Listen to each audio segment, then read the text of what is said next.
in this video we are going to discuss about the next factor, that is enzyme. So if we talk about the enzyme, like we will see that how the enzyme is affecting the rate of reaction. What is enzyme? Enzyme is basically a biocatalyst. This is a biocatalyst, and if we talk about the catalyst that was involved in the chemical reaction, this is a biocatalyst which is involved in what? Which is involved in the living cell or in a body of human being. Enzyme is basically proteinous in nature, so that's why we're calling that as a protein family. And that work in what? That work in the protein family, and that work in the living cell. It is a complex molecule of protein, alright, that work as enzyme. It is a complex molecule of protein that work as an enzyme. Protein is composed of the amino acids. Amino acid. The protein is made up of more than one or two amino acid, or you can say that the polypeptide chain. So protein, if it is with the oil, we are calling that the lipoprotein. Alright. If a protein is with carbohydrate, that we are calling as the glycoprotein. So if the protein is joined with what? This is a protein. So simple protein or amino acid we are calling as a apoprotein, which is proteinous in nature.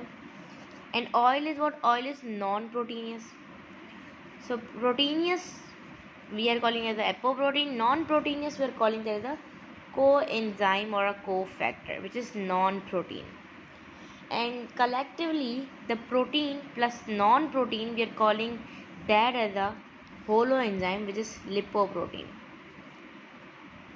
Likewise, this two, proteinous, which means apoenzyme, non-proteinous, which is coenzyme or cofactor, and glycoprotein, collectively of the protein and the non-protein we are calling that as a holoenzyme.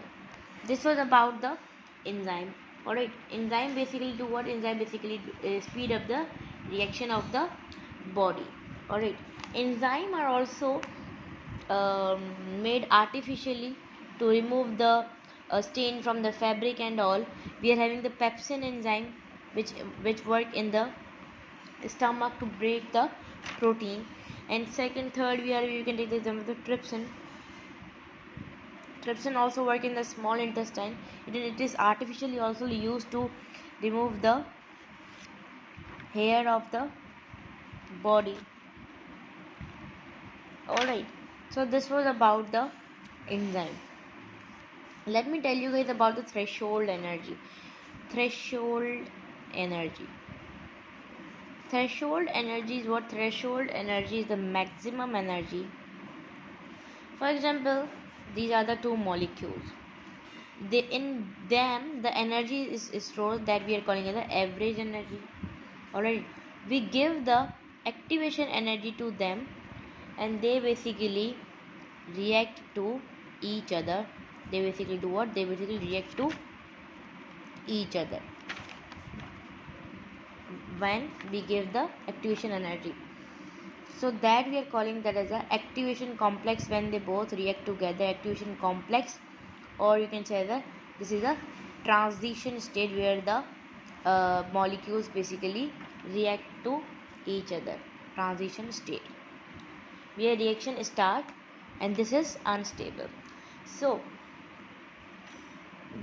average energy or personal energy, which is already stored in the molecules.